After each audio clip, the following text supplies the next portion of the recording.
ॐ अज्ञानतिमिरान्धस्य ज्ञानाञ्जनशलाकया चक्षुरुन्मीलितं येन तस्मै श्रीगुरुवे नमः। श्रीचैतन्यमनोभीष्टं स्थापितं येन भूतले स्वयं रूप कदा मह्यं ददाति सपदान्तिकम्। वन्देऽहं श्रीगुरो श्रीयुतपदकमलं श्रीगुरून् वैष्णवांश्च श्रीरूपं साग्रजातं सहगण रघुनाथान्वितं तं सजीवम् साद्वैतं सावधूतं परिजनसहितं कृष्ण चैतन्यदेवं श्रीराधा कृष्ण पादान् सहगण ललिता श्रीविशाखान्वितांश्च नमो विष्णुपदाय कृष्णपृष्ठाय भूतले श्रीमते भक्तिवेदान्त स्वामिनीति नामे नमस्ते सारस्वती देवे गौरवाणी प्रचारिणे निर्विशेष शून्यवादी पाश्चात्य देशतारिणे वञ्चाकल्पतरुभ्यश्च कृपा सिन्धुभ्येव च पतितानं पावनेभ्यो वैष्णवेभ्यो नमः। ॐ नमस्ते श्रीपुण्डरीकाय कृष्णप्रेमप्रदाय श्रीमाधवेन्द्रसेवकाय महावदन्याय नमो महावदन्याय कृष्णप्रेमप्रदायते कृष्णाय कृष्णचैतन्यनाम्ने गौरतिषे हे कृष्ण करुणा सिन्धो दीनबन्धो जगत्पते गोपेश गोपिका कांत राधा कांत नमस्ते तप्त कांचन गौरांगी राधे वृंदावनेश्वरी वृषभानुसुते देवी प्रणमामि हरि जय श्री कृष्ण चैतन्य प्रभु नित्यानंद श्री अद्वैत गदाधर शिवासादि गौर भक्तवृंद हरे कृष्ण कृष्ण कृष्ण हरे हरे हरे राम राम राम हरे हरे ओम नमो भगवते वासुदेवाय ओम नमो भगवते वासुदेवाय ओम नमो भगवते वासुदेवाय नारायणं नमस्कृत्यं नरं चैव नरोत्तमं देवीं सरस्वतीं व्यासं ततो जयमुदीरये नष्टप्रायेषु भद्रेषु नित्यं भागवत सेवया भागवतमुत्तमं श्लोके भक्तिर्भवति नष्टि मुखं करोति वाचालं पङ्गुं लङ्घयते गिरिं यत्कृपात्महं वन्दे श्रीगुरुवे दीनतारिणं श्रीचैतन्य ईश्वरं परमानन्दमाधवम्।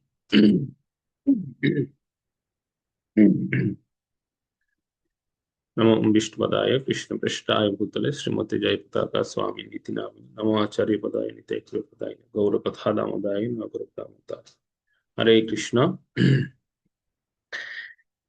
সাপ্তাহিক শ্রীমদ্ ভাগবতম পাঠচক্র ক্লাসে উপস্থিত সমস্ত ভক্তমণ্ডলের শ্রীচরণ কমল বন্দনা করছি এবং দীর্ঘদিন পর এই আমাদের পাঠচক্র ক্লাসের আবার যাত্রা শুরু হচ্ছে। তো আপনাদের সকলের দর্শন পেয়ে সত্যিকার অর্থে ভালো লাগছে। আসলে বৈষ্ণব দর্শন করলে আমাদের দেহ মন পবিত্র হয়। তো দীর্ঘদিন আপনাদের সেই সাহচর্য বা যে সান্নিধ্য সেটা থেকে বঞ্চিত ছিলাম। তো এখন সেই সাহচর্য বা সান্নিধ্য লাভের আবার প্রয়াস করছি।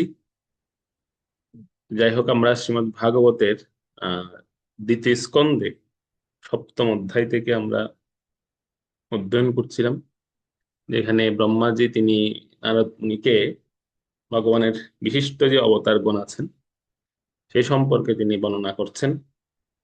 বর্ণনা করতে করতে যে কৃষ্ণ তত্ত্ব বা কৃষ্ণ লীলা, সেই কৃষ্ণ তত্ত্ব বা কৃষ্ণ লীলায় প্রবেশ করেছেন। তো সেই কৃষ্ণ তত্ত্ব এবং সেই কৃষ্ণ লীলা এই প্রসঙ্গে বলতে গিয়েই ব্রহ্মাজি তিনি কৃষ্ণ লীলাকে সংক্ষিপ্তকরণ ভাবে তিনি এখানে খুব সুন্দর বর্ণনা করছেন যে পরমেশ্বর ভগবান তিনি কি কি লীলা করবেন, বিশিষ্ট কোন কোন লীলা বা কি কি লীলা সংগঠিত হবে বৃন্দাবনে, সে প্রসঙ্গে বর্ণনা করছেন। তবে এখানে একটা বিষয় হচ্ছে কি, বৃন্দাবন লীলা শ্রবণ করার পূর্বে আমাদের একটা মানসিকতা প্রয়োজন। বা এই যে বৃন্দাবন লীলা, এটিকে এত খুব সহজ ভাবে বা এটাকে খুব আমরা যদি সাধারণভাবে গ্রহণ করি তাহলে এটা আমাদের জন্য আহ, অতটা উপযোগী হবে না, বা আমরা অতটা এটাকে বুঝতে পারবো না। বৃন্দাবন লীলা শ্রবণ করার পূর্বে আমাদের মানসিকতাটা ঠিক সেরকম করা উচিত। এটা উভয়ের ক্ষেত্রে, বক্তা বা শ্রোতা উভয়ের ক্ষেত্রেই। এখানে নারদ মুনির যে গ্রহণ করার ক্ষমতা, সেটি যেহেতু ভালো ছিল, সেজন্য ব্রহ্মাজি ওনাকে খুব সংক্ষিপ্ত ভাবে এই বৃন্দাবন লীলার বর্ণনা করছে।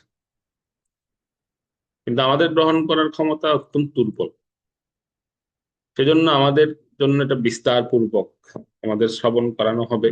পরবর্তী দশম স্কন্ধে এই লীলা আমরা সেখানে আরো বিস্তারিত শ্রবণ করব।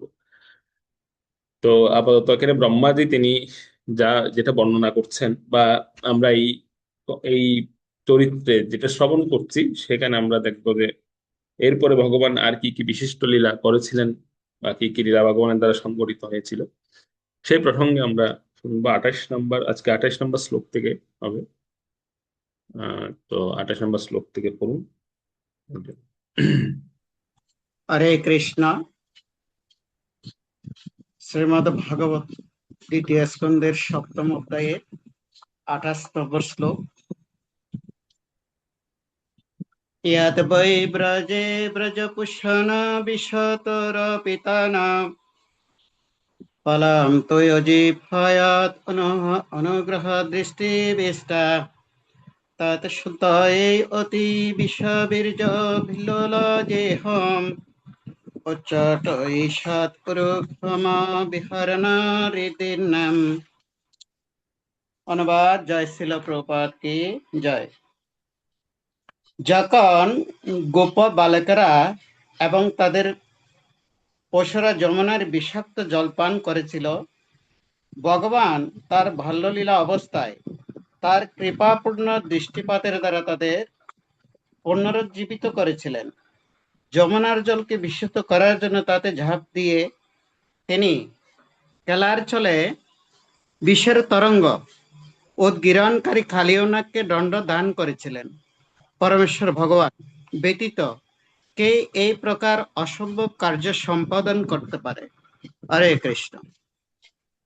এখানে ভগবানের লীলা বর্ণনা করা হচ্ছে যে ভগবান তিনি যখন এই যমুনার জলে, অর্থাৎ যমুনার যে জলকে, যেখানে গোপ এবং পশুরা যে জলকে ব্যবহার করতেন, সেই জলকে বিষাক্ত করেছিল। কে বিষাক্ত করেছিল সেটা আপনারা জানেন। ব্রহ্মাজি এখানে বলছেন যে যে কালী ও নাগ এই যমুনার জলকে বিষাক্ত করেছিল, এবং যেটার বিষাক্ত জল পান করে গাভীরা এবং সকারা তারা মূর্ছিত হয়ে পড়েছিলেন। এখানে একটা সুন্দর শিক্ষণীয় বিষয় আছে। বিষয়টা হচ্ছে যমুনা দেবী হচ্ছে এখানে ভক্তির প্রতীক, প্রতিনিধিত্ব করছে। এই শ্লোকের টিকাতে বর্ণনা করা হচ্ছে যে ভগবান কেন কালিয়কে দণ্ড দিয়েছিলেন। অর্থাৎ ব্রহ্মাজি এই প্রসঙ্গটা বলতে বলতে এই বিষয়টা বলছিলেন নারদ মুনিকে, যে যমুনা দেবী হচ্ছেন ভক্তির প্রতিনিধিত্ব করছেন এখানে। তিনি হচ্ছেন স্বয়ং ভক্তির প্রতিনিধিত্বকারী। আর কালীয় হচ্ছে অনর্থের প্রতিনিধিত্বকারী। ভক্তির মধ্যে যখন অনর্থ প্রবেশ করে, তখন সেই ভক্তিটা বিষক্রিয়া, অর্থাৎ বিষে রূপান্তরিত হয়। আর সেই ধরনের ভক্তির সাহচর্যে বা সংস্পর্শে যারা আসবে, তারাও সেরকম বিষাক্ত হয়ে ওঠে। সেজন্য যারা প্রচারক ভক্ত, বা যারা এই কৃষ্ণ অনামৃত প্রচার করার ব্রত গ্রহণ করছেন বা ভবিষ্যতে করবেন, ওনাদের মাথায় রাখা উচিত যে আমাদের ভক্তি যেন কখনো, মানে আমাদের ভক্তিতে যেন কখনো কালীয় নাক প্রবেশ করতে না পারে। এই কালীয় নাক হচ্ছে অনর্থ। অনর্থগুলো খুব ভয়ঙ্কর হয়। অনেক সময় মনে হবে না যে অনর্থটা হচ্ছে এমন, যখন এটা ভক্তিতে প্রবেশ করে। ভক্তি তো খুব সুন্দর, উপর থেকে দেখতে খুব ভালো লাগে, মালা তিলক ধুতি বা যেটা আমরা পরিধান করি, উপর থেকে দেখতে খুব ভালো মনে হবে। কিন্তু অনর্থগুলো হচ্ছে সূক্ষ্মভাবে প্রবেশ প্রবেশ করে আমাদের মধ্যে। আর এই যখন এই অনর্থগুলো প্রবেশ করে, তখন ভক্তিটা তো উপর থেকে দেখতে খুব ভালো লাগবে, কিন্তু এটাকে এমন ভাবে সে ঢেকে রাখবে, বা তার বিষক্রিয়াটা এমন ভাবে সে ছড়িয়ে দেবে, এর সংস্পর্শে যার মধ্যে এটা প্রবেশ করেছে সে তো কষ্ট পাবে পাবে, শুধু তাই নয়, তার সংস্পর্শে যারা আসবে তারাও বিষক্রিয়ার দ্বারা প্রভাবিত হয়। তো যেটা যমুনাতে হয়েছিল, যমুনাকে উপর থেকে দেখে সকারা বুঝতে পারেনি, সকারা মনে করছিল খুব সুন্দর স্বচ্ছ জল। আহ তারা পান করতে গিয়েছিল, খেলতে গিয়েছিল, গাভীরা পান করতে গিয়েছিল, কিন্তু যেই সেই জলের সংস্পর্শে এসেছে সঙ্গে সঙ্গেই ওনাদের আহ ওনারা অজ্ঞান হয়ে পড়েছেন, কেউ কেউ কেউ মৃত প্রায় হয়ে গেছিল। শুধু তাই নয়, এই কালী ও যমুনার জলকে এত বিষাক্ত করে তুলেছিল যে উপর দিয়ে কোনো পাখি পর্যন্ত উড়ে যেতে পারতো না।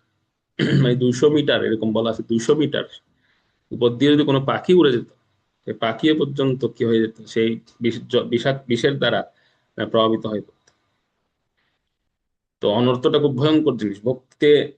এটা আমাদের ভক্তদের জন্য অত্যন্ত একটা শিক্ষণীয় বিষয়, যে এই অনর্থটা প্রথমে খুব সূক্ষ্মভাবে প্রবেশ করে। প্রথমে আমরা এটা রিয়েকশনটা বুঝতে পারি না, যিনি সাধক তিনিও বুঝতে পারেন না, এবং যারা হয়তো সংস্পর্শে আসেন তারাও বুঝতে পারেন না। কিন্তু এটা ধীরে ধীরে ধীরে ধীরে, যেরকম কালীয় বিষ উদগীরণ করা শুরু করছিল একটা পর্যায়ে, একটা পর্যায়ে কিন্তু কালীয় কি করছিল, বিষ উদগীরণ করছিল, মানে বিষটা বুদবুদ আকারে ওখান থেকে বের হচ্ছিল যমুনা থেকে। যেরকম দেখবেন আপনি, যদি আমরা যখন কোনো কিছু রান্না করার জন্য চুলাতে কোনো পাত্র বসাই, কিছুক্ষণ পর সেখান থেকে ধোঁয়া ওঠা শুরু করে, সেরকম যমুনার জল থেকে যে স্থানে কালীয় এই বিষ উদগীরণ করছিল সেখান থেকে এরকম ধোঁয়া উঠছিল। তো ভক্তিতে অনর্থটা হচ্ছে এরকম। এই ধোঁয়াকে তুলনা করা হচ্ছে কিসের সঙ্গে, যে একটা পর্যায়ে গিয়ে অনর্থটা উদ্গীরণ হওয়া শুরু করে আমাদের মধ্যে। যেমন সেটা কি কি আকারে বের হতে পারে আমাদের শরীর থেকে, এই ধোঁয়াটা হচ্ছে আমাদের শরীর থেকে বের হয় বাক্য আকারে। কাউকে কটু কথা বলা, বা সেরকম কোনো রিয়েকশন করা, এই ধরনের। আহ অনেক সময় দেখবেন ভক্তি করতে করতে করছি করছি খুব ভালো, মানে আমি খুব স্বাভাবিকভাবে ভক্তি অনুশীলন করছি বা ভক্তি করছি, কিন্তু হঠাৎ করে এমন একটা শব্দ বা বাক্য আমার থেকে চলে আসলো বা বেরিয়ে গেল, যেই বিষয়টা ভক্তির প্রতিবন্ধক, ভক্তি প্রতিকূল, সেরকম। তো সেটাই হচ্ছে উদ্গীরণ, সেটাকে বলে উদ্গীরণ। অর্থাৎ যেটা ভক্তিকে নষ্ট করে, শুধু নিজের নয়, আহ এই শব্দটা যারা শুনেন তারাও এটার দ্বারা কি হয়, এই শব্দের মাধ্যমে তাদের ভক্তিতেও কি আসে, মানে দুর্বলতা চলে আসে, দুর্বল হয়ে যায় তাদের ভক্তিটাও। সেজন্য প্রথম অবস্থায় অনর্থটা প্রবেশ করে খুব সূক্ষ্মভাবে। আমরা বুঝতে পারি না যে আমাদের ভিতরে অনর্থ প্রবেশ করেছে। আমাদের মধ্যে ধীরে ধীরে অনর্থ থেকে অশ্রদ্ধা, সব কিন্তু দিয়ে হচ্ছে দেখি। অনর্থ থেকে হচ্ছে অশ্রদ্ধা জন্ম হয়, সাধুগুরু বৈষ্ণবের প্রতি অশ্রদ্ধা আসে, আহ ওনাদের সম্মান না করা যথাযোগ্যভাবে। তো এই অশ্রদ্ধা থেকে এরপরে হচ্ছে উদ্গীরণ, এই যে কিসের উদ্গীরণ গুলো ঘটে, আমরা বিভিন্ন বাক্য বলে ফেলি, বিভিন্ন ভাবে কমেন্টস করি, এগুলো হচ্ছে বিষের উদ্গীরণ, বাক্য আকারে বের হয়। এরপরে হয় কি হবে, দর্শন, দৃষ্টি, দৃষ্টি দিয়েও কিন্তু বিষ উদ্গীরণ হয়। আমি আজকে একদম শেষ শ্লোকে এই প্রসঙ্গে আলোচনা করব, এই প্রসঙ্গে বলবো শেষের দিকে, সেজন্য এখন বলছি না। তো দৃষ্টির মধ্যে দিয়েও কিন্তু বিষের উদ্গীরণ ঘটে, বাক্য আকারে তো ঘটেই, দৃষ্টি আকারে ঘটে। এরপরে হচ্ছে কার্য, কর্মের মাধ্যমে বিষের উৎকীর্ণ। যেমন দেখবেন কোনো সেবা যখন আমাদের উপর অর্পিত হয়, বা কোনো সেবা আমাকে দেওয়া হলো, তো অনেক সময় আমরা কি করি, সেবাটা অনিচ্ছা সত্ত্বে করি, আর করতে করতে যিনি সেবা দিয়েছেন তাকে গালি দিই, যে এই সেবাটা কেন আমাকে দেওয়া হলো, আমি তো ভালো হয়েছিলাম, কিন্তু আমাকে এমন একটা সেবা দিয়েছে, যে সেবা দিয়েছে তাকে তার 14 গোষ্ঠী উদ্ধার করে দিই একদম। তো এটা হচ্ছে বিষের উদ্গীরণ, মানে কিরকম, তিনটা স্থানে বিষের উদ্গীরণ ঘটে আপাত বিচারে। একটা তো হচ্ছে দর্শন, বাক্য এবং কার্য। তো আমাদের গোস্বামীগণ বলছেন এখানে যে আমাদের তাহলে উচিত কি, ওই সময় যেই সকারা পারেছিলেন তারা দৌড়ে গিয়ে কৃষ্ণকে খবর দিয়েছে। কেউ কেউ চিৎকার করছিল সকাদের এবং গাভীদের অবস্থা দেখে। এরা কারা? আমাদের ভক্তি তো তদ্রূপ। আমরা যখন এই বিষয়ের দ্বারা প্রভাবিত হব, আমাদের একটা বিষয় মনে রাখতে হবে, যে আমাদের মধ্যে সেরকম একটা সচেতনতা রাখা যায় মতো, আমাদের এমন কোনো মিত্র বা আমাদের এমন কোনো সুহৃদ, আমাদের তার সঙ্গে আমাদের মানে রিলেশন রাখা দরকার, বা তার সঙ্গে আমাদের সম্পর্ক রাখা দরকার, যিনি হচ্ছে এই মধ্যস্থতাটা করবে, অর্থাৎ কৃষ্ণকে ডেকে আনবে। না হলে আমি তো মরে যাচ্ছি, আমি তো সেই বিষয়কে প্রভাবে মরে যাচ্ছি, আমি তো বুঝতে পারছি না যে আমার বিপদ হচ্ছে।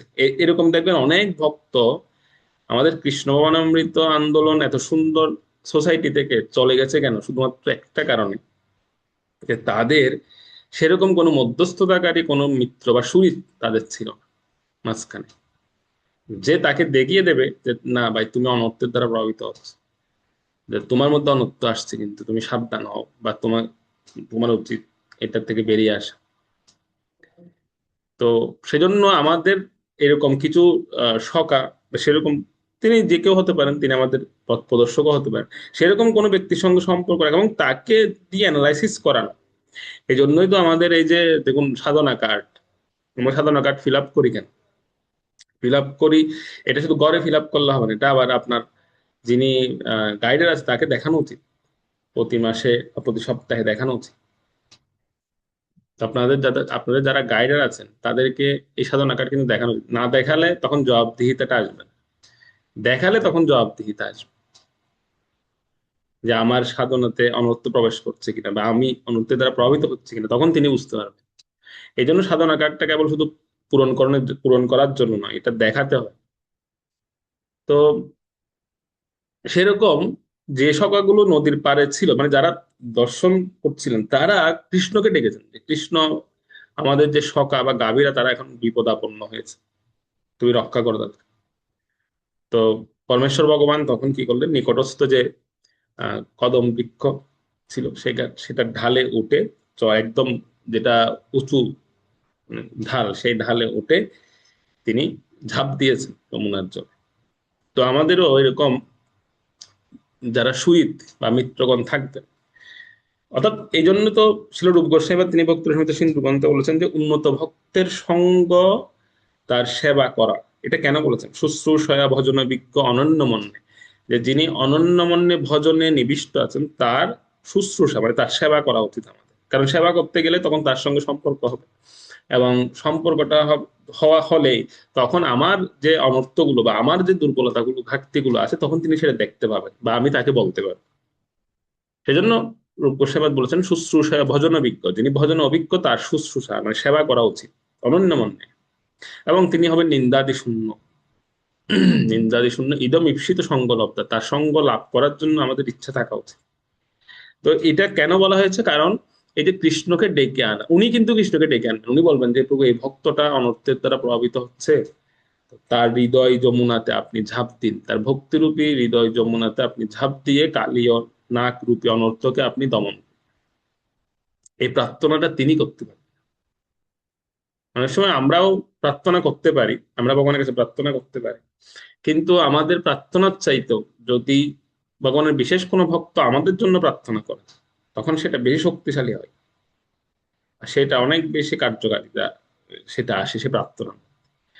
সেজন্য আমরা প্রতিনিয়ত প্রার্থনা করছি, তো কিন্তু সেরকম কোনো ভক্তের সঙ্গে আমাদের সম্পর্ক রাখা উচিত, বা তাকে অনুরোধ করা উচিত।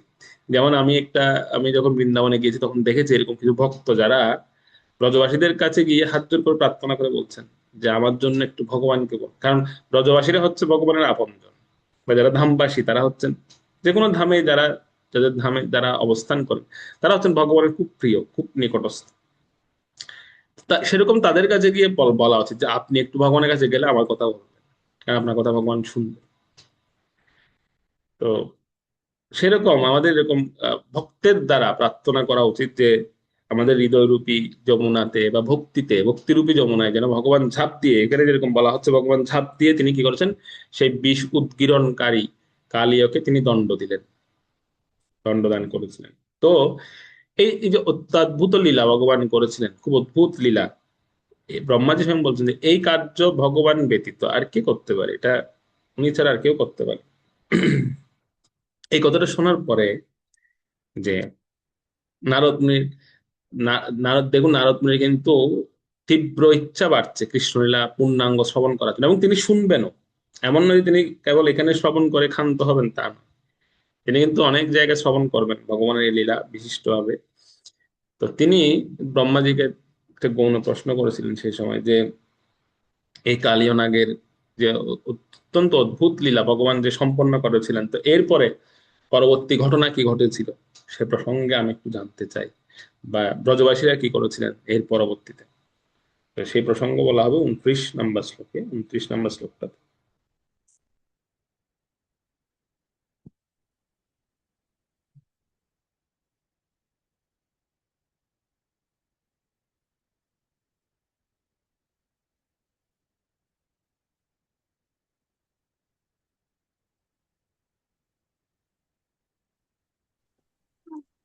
হরে কৃষ্ণ, জয় গুরু মহারাজ। স্কন্দ দ্বিতীয়, অধ্যায় 7, শ্লোক নাম 29।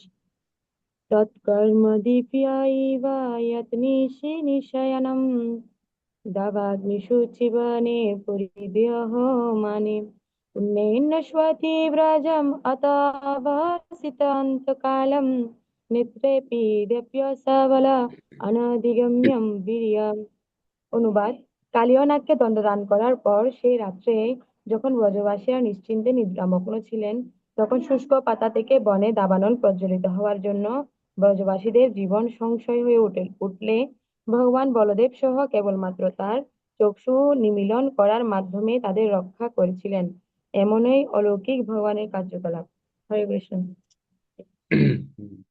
তো কালীয় নাগকে দণ্ড দেওয়ার পরে আহ যখন কালীয় নাগের এমন সৌভাগ্য দর্শন করছিলেন, সমস্ত দেবতারা দর্শন করছিলেন, ভগবান কালীয় নাগের মস্তকের উপর নৃত্য করছিলেন। তো দেবতাদের মধ্যে সবাই তো খুব আনন্দ পাচ্ছেন, সবাই ভগবানের জয়ধ্বনি করছিলেন সেই সময়। কিন্তু একজন দেবতা খুব রুষ্ট হয়েছিলেন সেই সময়। তিনি হচ্ছেন কে? তিনি হচ্ছেন অগ্নিদেব। অগ্নিদেব চিন্তা করছেন যে এই কালীয়, সে হচ্ছে অত্যন্ত দুষ্কৃতিকারী, সে হচ্ছে ক্রূর, মানে হিংসা পূর্ণ তার মনোভাব। আর আমরা দেবতারা হচ্ছে অনুকূল মনোভাব ভগবানের প্রতি। কিন্তু এই সে এত হিংসাপূর্ণ মনোভাব থাকার পরও তার হয়তো বিশেষ কোনো জন্মের স্বীকৃতি বলে সে ভগবানের চরণ কমল তার মস্তকে স্থান পেয়েছে, তার মস্তকে ধারণ করার স্বীকৃতি সে লাভ করেছে। তো তাহলে আমরা দেবতারা কি অন্যায় করলাম? আমরা অনুকূল হওয়ার পরও আমরা কেন ভগবানের বিশেষ কৃপা কটাক্ষ আমরা পাচ্ছি না?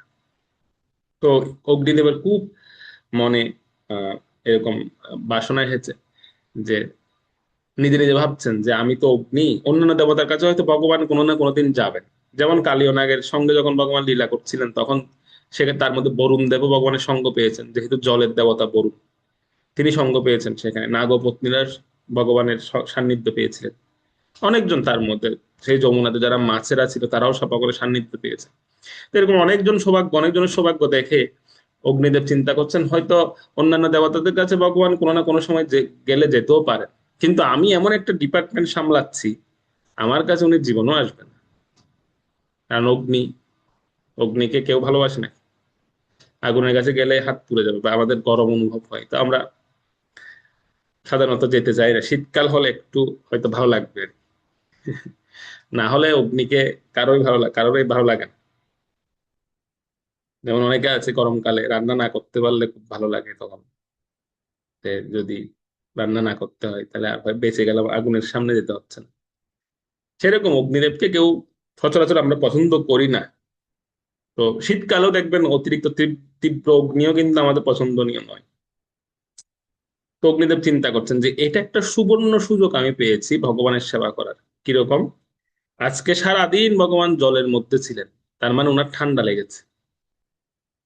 জলের মধ্যে যেহেতু ছিলেন, ওনার একটু শীতলতা, মানে ওনার ঠান্ডা লেগেছে। জলের মধ্যে যদি একটা ছেলে এরকম বেশিক্ষণ থাকে তাহলে তার ঠান্ডা লেগে যায়।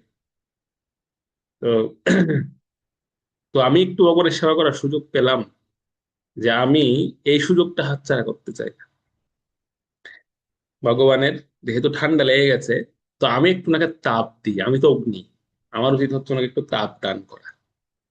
সেই রাতেই অনেকটা ক্ষোভ থেকে, মনের একটা ক্ষোভ, মানে আমি কেন এই ডিপার্টমেন্টটা নিলাম, ভগবান তো আমার কাছে কোনোদিনও আসবে না, অনেকটা ক্ষোভ থেকেই তিনি অগ্নিদেব বৃন্দাবনে মানে কিছু পাতা একত্রিত করে নিজেকে জ্বালিয়ে দিলেন যে আমি যদি আজকে ভগবানের সান্নিধ্য না পাই তাহলে আমি এইখানে প্রাণ ত্যাগ করবো, আমি মরে যাব।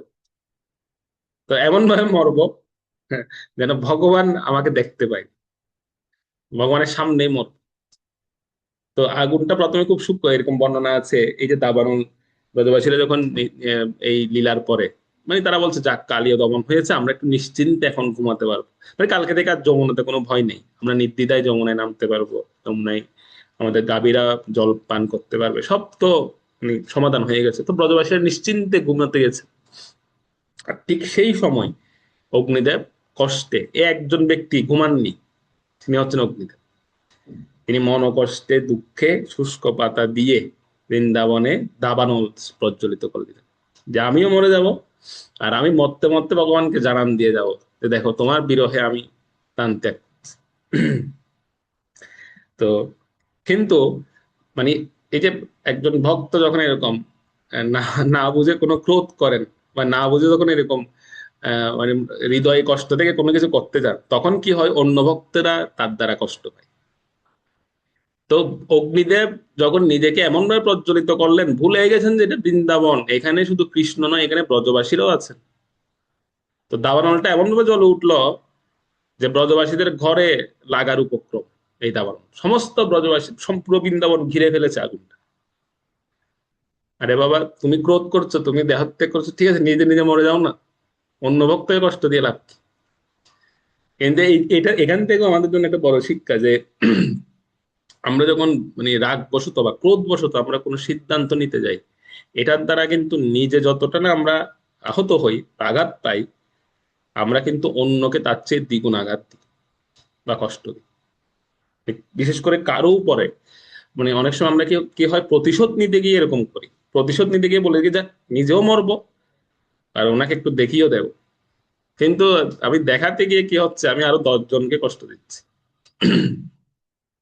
সেজন্য কখনো আমাদের এরকম কার্য করা উচিত নয়, যেটা অগ্নিদেব এখানে করতে গিয়েছিলেন, ভুল করেছেন। তো ভগবান তখন কি করলেন, তিনি সমস্ত ব্রজবাসীদেরকে বললেন যে তোমরা কোনো ভয় পেও না, তোমরা নিশ্চিন্ত ঘুমাও, তোমরা ঘুমাচ্ছিলে তো ঘুমিয়ে থাকো। আর সখারা, ভগবানের যারা প্রিয় সখাগণ ছিলেন তারা তো সবাই বেরিয়েছেন, ভগবান সহ, বলরাম বলদেব সহ। তো তখন ভগবান কি করলেন, সখাদেরকে বললেন তোমরা চোখ বন্ধ করে মাটিতে শুয়ে থাকো সবাই, আমি 1 মিনিটের মধ্যেই এটা সমাধান করছি। চারিদিকে কিন্তু আগুন জ্বলছে তখন। তো ভগবান তখন জিজ্ঞেস করছেন অগ্নিদেবকে, অগ্নিদেব আপনার কি ইচ্ছা, কেন আপনি এভাবে জ্বলছেন, বা কেন আপনি এরকম ক্রোধ প্রদর্শন করছেন? তো অগ্নিদেব বলছেন, প্রভু আপনি আমাকে এটা কি ডিপার্টমেন্ট দিলেন? আপনি সবাই কৃপা করছেন, জল থেকে শুরু করে সামান্য পশু থেকে শুরু করে সবাইকে আপনি করুণা করছেন, কিন্তু আমি কেন আপনার করুণা পাচ্ছি? আমি আপনার করুণা যদি না পাই, আমি আমার জীবন ধারণ করতে চাই না, আমি মরে যেতে চাই। সেজন্য আমি আত্মহত্যা করার জন্য আমি নিজেকে প্রজ্বলিত করেছি, এবং আমি আমার অগ্নিতে আমি নিজেকে আত্মাহুতি দেবো। তো তখন ভগবান বললেন যে দেখো, তুমি যেভাবে মরতে যাচ্ছ এটা খুব ভালো কথা, আমার বিরহে মরতে যাচ্ছ, কিন্তু আহ তুমি এমন স্থানে তুমি প্রজ্বলিত হয়েছ যেখানে আমার সব থেকে প্রিয় ভক্তরা অবস্থান করছে। তা আমি আমি থাকতে এই ব্রজবাসীদের কখনো অনিষ্ট আমি হতে দেব না, যতক্ষণ আমি আছি। তো তুমি আমার সঙ্গ চেয়েছো, তো তুমি আমার সান্নিধ্য চেয়েছো, তো ঠিক আছে, তোমাকে আমি এমন স্থানে সান্নিধ্য দেবো তুমি সব সময় আমার সঙ্গে সঙ্গে থাকবে। ভগবান তখন কি করেছিলেন, এই দাবানল মানে অগ্নিকে হা করে গ্রাস করেছিলেন, মানে একদম উদরে নিয়ে ফেলেছেন, পেটের মধ্যে। সারাক্ষণ সাথে সাথে থাকবে, সারাক্ষণ। তুমি তো আমার সান্নিধ্য চেয়েছিলে, সঙ্গ চেয়েছো, ঠিক আছে, তোমাকে আমি আমার অঙ্গের মধ্যে ধারণ করলাম। সেজন্য ভগবানের উদরে, পেটে এই অগ্নিদেব নিয়ে অবস্থান করছে। ভগবান ওনাকে একদম সাথে করে নিয়ে নিয়েছে। তো এই এই ঘটনাটা ঘটেছিল, ব্রহ্মাজি বলছিলেন মানে এই ঘটনাটা ঘটবে, সরি ব্রহ্মাজি তো ভবিষ্যৎ বলছেন, এটা ঘটবে, এখনো ঘটেনি, ব্রহ্মাজি বর্ণনা করছে। এই ঘটনাটা ঘটবে খুব অল্প সময়ের মধ্যে। ধরুন সকারাম মাটিতে এভাবে উপর হয়ে শুয়ে চোখটা বন্ধ করেছেন মাত্র, এই চোখের একটা পলক পড়েছে মাত্র, তার মধ্যে দাবানল ভগবান গ্রাস করে ফেলেছেন পুরো। মানে খুব অল্প একটা চোখের পলক পড়ার মধ্যে ভগবান সব করে ফেলেছেন, দাবানলকে গ্রাস করে নিয়েছে। তো এই লীলা বা এই লীলাটা যখন ব্রহ্মাজি বলছিলেন, তো নারদ মুনি অত্যন্ত আনন্দিত হতেন যে ভগবান কেবল শুধু তিনি ভক্তের আনন্দ বিধান করেননি, তিনি এমনকি দেবতাদেরও, যাদের মনে এরকম কষ্ট ছিল, তাদেরকেও ভগবান কি দিয়েছেন, তিনি সাহচর্য ওনার সঙ্গ দান করেছেন, বা তাদেরকেও তিনি আনন্দ বিধান করেছিলেন। নারদ মুনি এটা শুনতে শুনতে তিনি ভগবানের প্রতি ওনার ভক্তি বৃদ্ধি প্রাপ্ত হচ্ছিল, যে ভগবান কত দয়ালু, তিনি সবার প্রতি তিনি খেয়াল রাখেন, সকলের দুঃখ তিনি লাঘব করেছেন। তো এরপরে নারদ মুনি জিজ্ঞেস করার পূর্বে ব্রহ্মাজি নারদ মুনিকে একটা সুন্দর কথা বললেন, যে ভগবান শুধু এই আহ, অসুর দমন বা তিনি কেবল এই দাবানল গ্রাস এসব অত্যাদ্ভুত লীলা তিনি করেছেন, তো ঠিক আছে, কিন্তু এছাড়াও তিনি আরো অনেক আশ্চর্যজনক লীলাও করেছেন, যেগুলো ওনার যোগমায়ার দ্বারা সংগঠিত হয়েছে। আর যে লীলাগুলোতে যোগমায়া দেবী হচ্ছে মুখ্য ভূমিকা পালন করেছিলেন, তো সেগুলো কোন লীলা 30 নম্বর শ্লোকে বর্ণনা করা হচ্ছে। 30 নম্বর শ্লোকটা।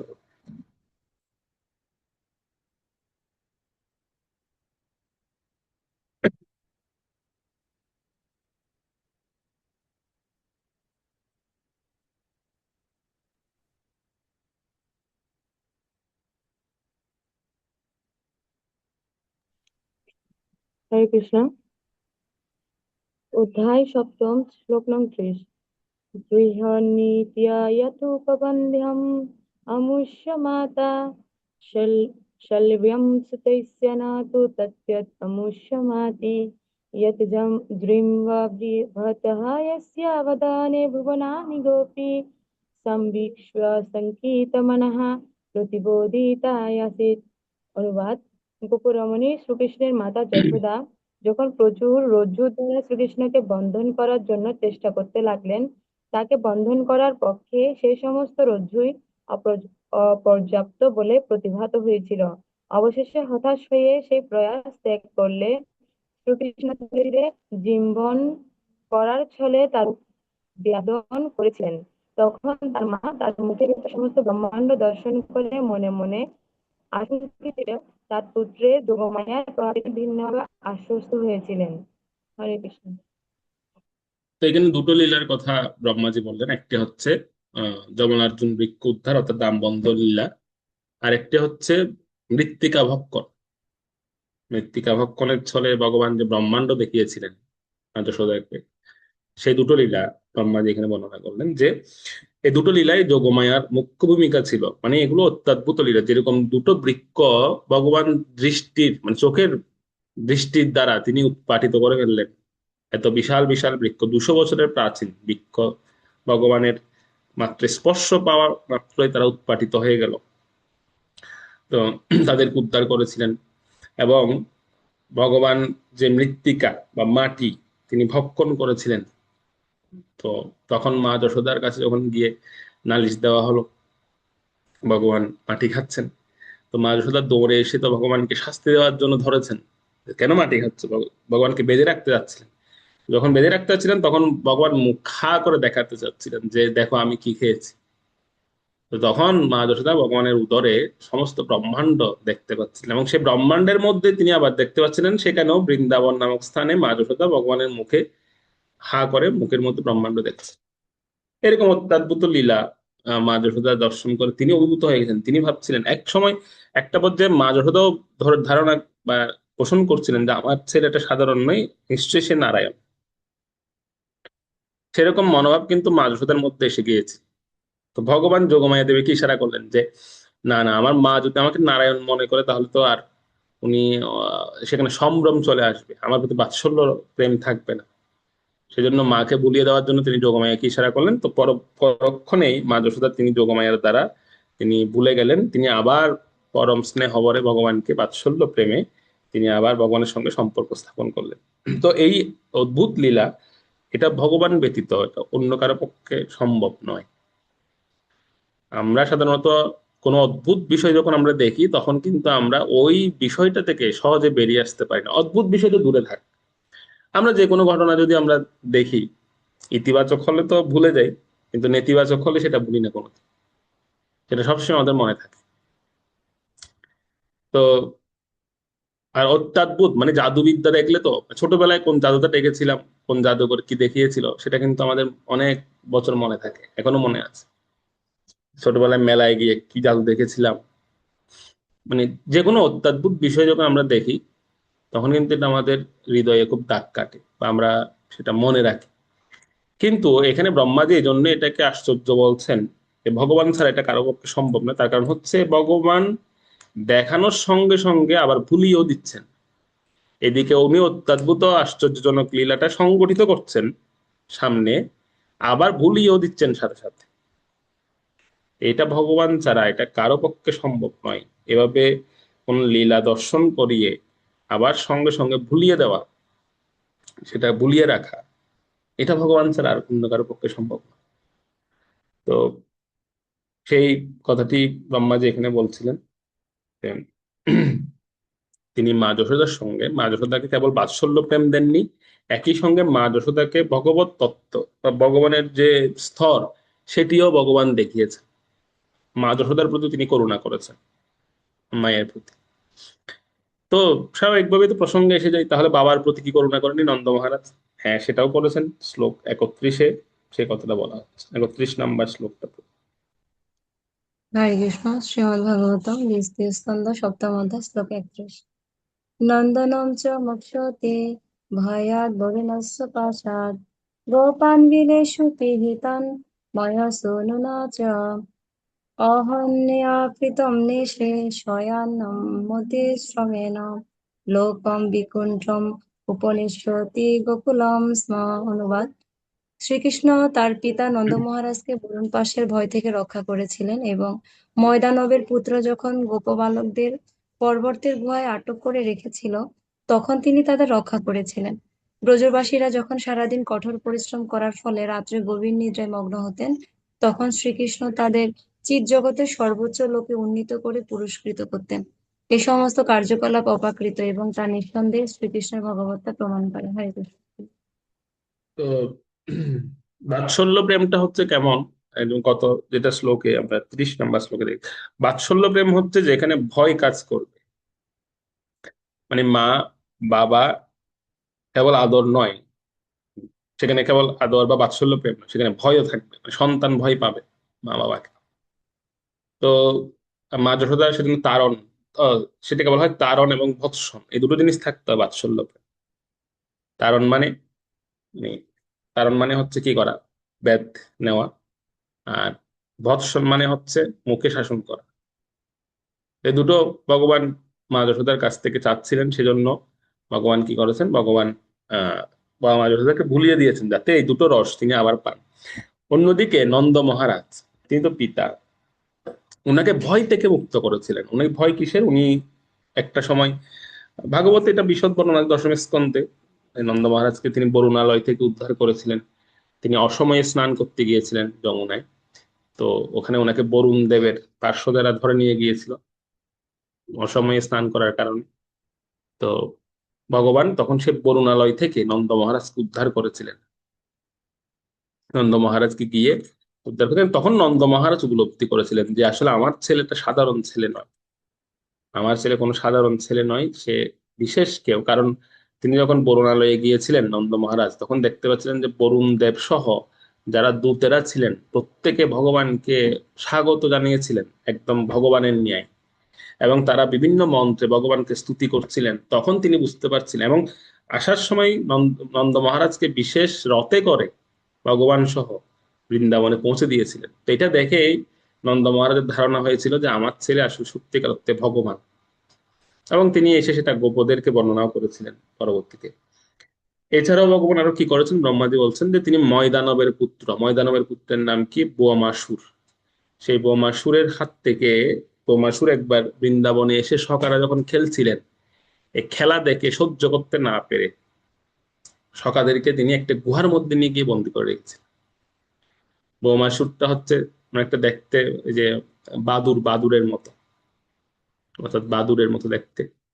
তো সে সগাদেরকে ধরে উড়িয়ে নিয়ে গিয়ে গুহার মধ্যে বন্দি করে রেখেছে। তো এই বোমাসুরের হাত থেকে তিনি সগাদেরকে, গোপালকদেরকে তিনি রক্ষা করেছিলেন।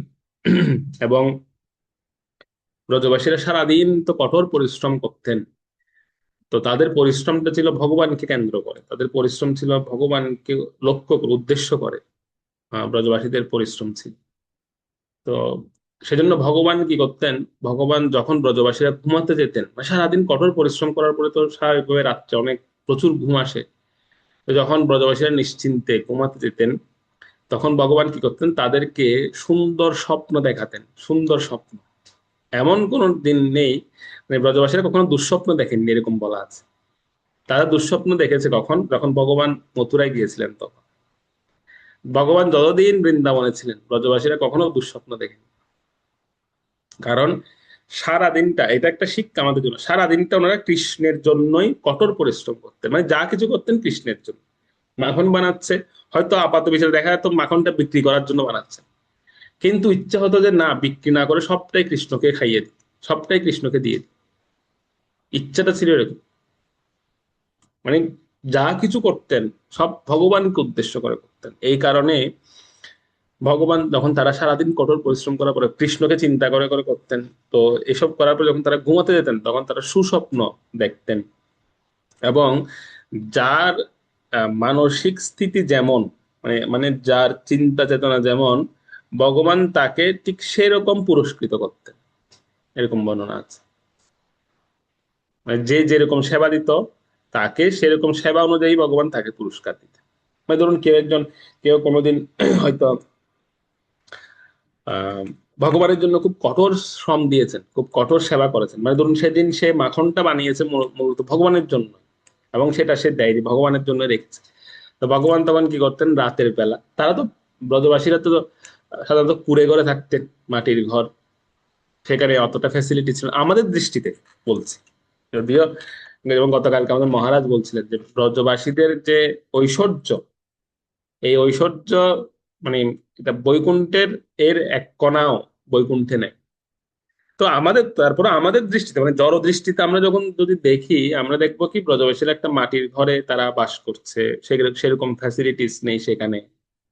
আহ, তো কতটা আর সুখে মাটিতে ঘুমাচ্ছেন। তো ভগবান কি করতেন, এই যে ব্রজবাসীরা মানে ভগবানের জন্য এরকম, ধরুন কোনোদিন কোন একজন ব্রজবাসী খুব কঠোর শ্রম সেবা দিয়েছেন, তো তাদেরকে ভগবান কি করতেন, রাতের বেলা তার ঘরটাকে একদম প্রাসাদ বানিয়ে দিতেন। সে মনে হতো মানে, সে যখন ঘুমাতো তখন মনে হতো সে যেন একদম শিমুল তুলার মধ্যে শুয়ে আছে, এবং স্বর্ণের খাটে সে শুয়ে আছে। সে একটু অনুভব হতো, একদম সত্যি সত্যি। তারপরে দেখা যেত ঠান্ডা বাতাস, যেরকম এসি চালালে ঠান্ডা বাতাস বেরোয়, সেরকম ঠান্ডা বাতাস তার গায়ে লাগছে। তো সেই ব্রজবাসী অবাক হয়ে যেত যে কি ব্যাপার, আমার ঘর তো এমন নয়, আমার ঘরে তো কোনো এসি লাগানো নাই, বা আমার ঘরে কোনো সোনার খাটও নেই, শিমুল তুলার বালিশও নেই, কিন্তু এই অনুভবগুলো কোথার থেকে হচ্ছে। এই পুরস্কারটা ভগবান দিতেন ব্রজবাসীদের। সেজন্য দেখবেন, যখন ভগবানের জন্য নিঃস্বার্থভাবে কেউ সেবা করেন, বা ভগবানের জন্য কেউ নিঃস্বার্থভাবে এরকম শ্রম দেন, এই শ্রমের পরে একটা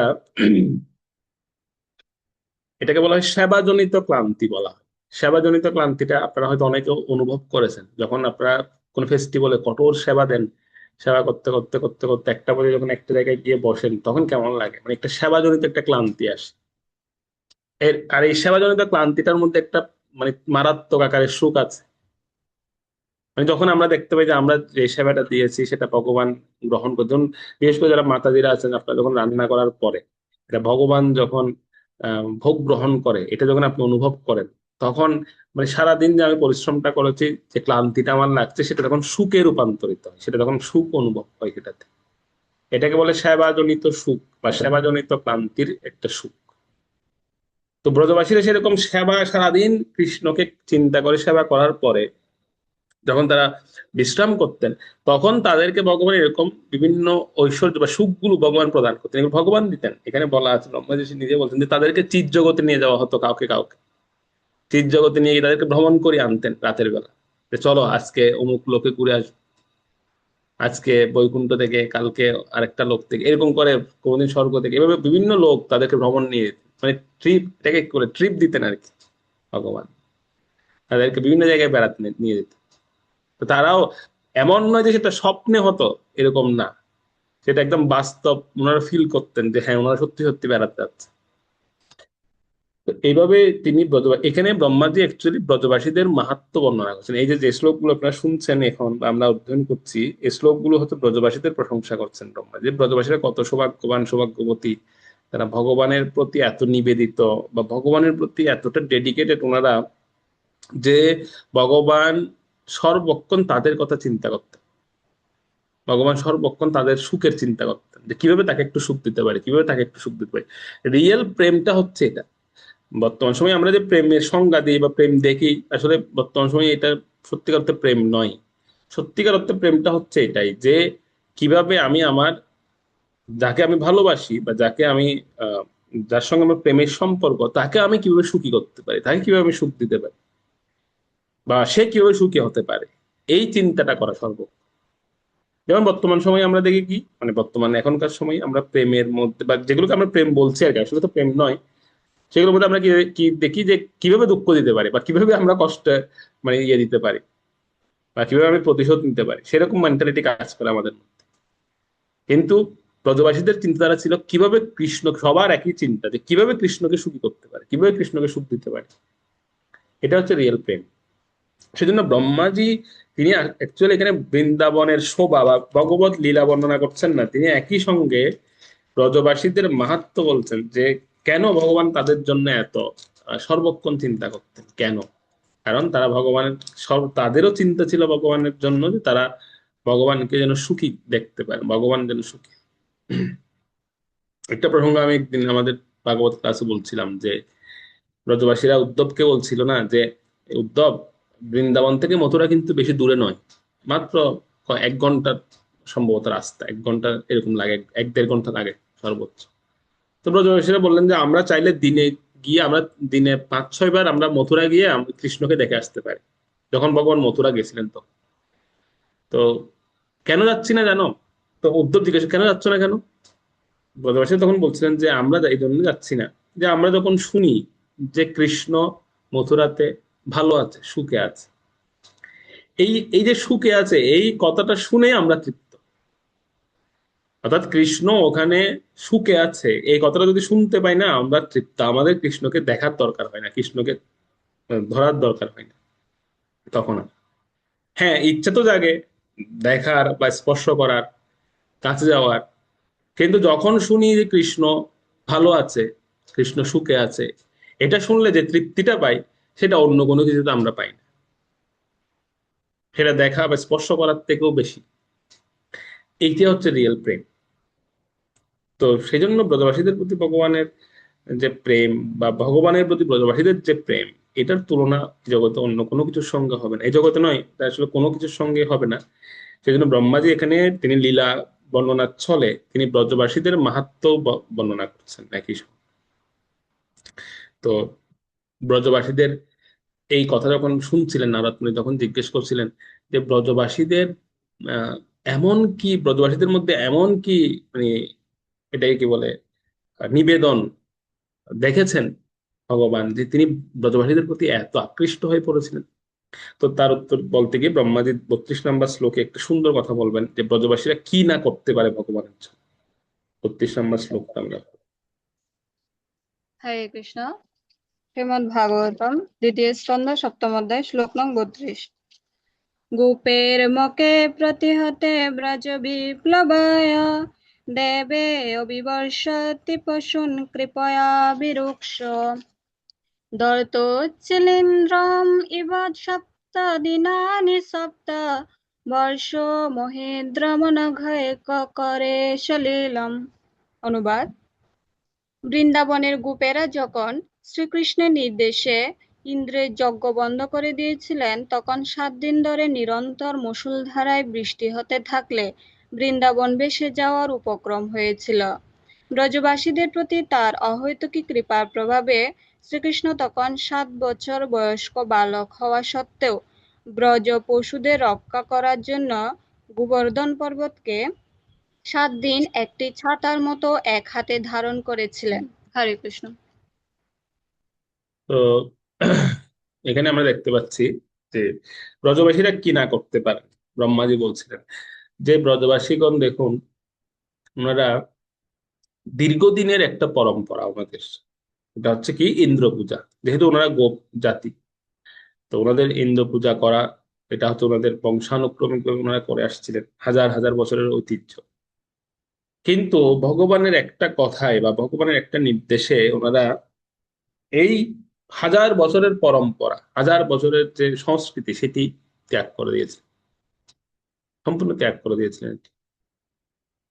তো এখান থেকে আমরা জিনিসটা বুঝতে পারি, বা আমরা এই জিনিসটা আমরা বুঝতে পারি যে ব্রজবাসীরা কি না করতে পারেন, ভগবানের প্রতি এত নিবেদিত ওনারা, বা ভগবানের প্রতি এতটাই অনুগত শরণাগত, যে ভগবানের নির্দেশে ওনারা হাজার বছরের ঐতিহ্য পরম্পরা ওনারা বিসর্জন দিয়েছিলেন। শুধু তাই নয়, এই সমর্পণ দেখে ভগবানও সেরকম ব্রজবাসীদের জন্য 7 দিন 7 রাত তিনি ওনার হস্তে এই গোবর্ধন পর্বত ধারণ করে রেখেছিলেন। ভগবানও নিদর্শন দিয়েছেন প্রেমের। এমন নয় যে প্রেমটা একতরফা হয় না, প্রেমটা কখনো শুধু একদিক থেকে হয় না, এটা উভয় দিক থেকে হতো, তখন সেটাকে প্রেম বল। তো ব্রজবাসীরা যেরকম ভগবানের প্রতি নিবেদিত বা শরণাগত ছিলেন, ভগবানও ঠিক তদ্রূপ উনি প্রেমের জন্য নিদর্শন দিয়েছেন। তিনি 7 দিন 7 রাত দাঁড়িয়েছিলেন হাতে গোবর্ধন পর্বত ধারণ করে। যতই আমরা মনে করি ভগবানের জন্য গোবর্ধন পর্বতটা হচ্ছে কিছু না, একদম কোনো ওজনেই ভগবানের হয়তো মনে হচ্ছিল না, মনে হচ্ছে না, এটা তো স্বাভাবিক, ভগবানের জন্য এটা একটা মানে কাগজের সমানও না, এটা কাগজের ওয়েটও না। কিন্তু একটা মানুষ হাতে কিছু না থাকে, তারপরে একটা মানুষ ঠাই দাঁড়িয়ে থাকা, ধরুন আমি হাতটাকে এভাবে করে দাঁড়িয়ে আছি, আমার হাতে কিছু নেই, তারপর আমি যদি হাতটাকে এভাবে দাঁড়িয়ে থাকি 7 দিন 7 রাত, আমার তো এমনি তো কামড়াবে, হাত কামড়াবে। 7 দিন 7 রাত লাগবে না, মানে 7 মিনিট যাওয়ার পর থেকে হাত কামড়াবে।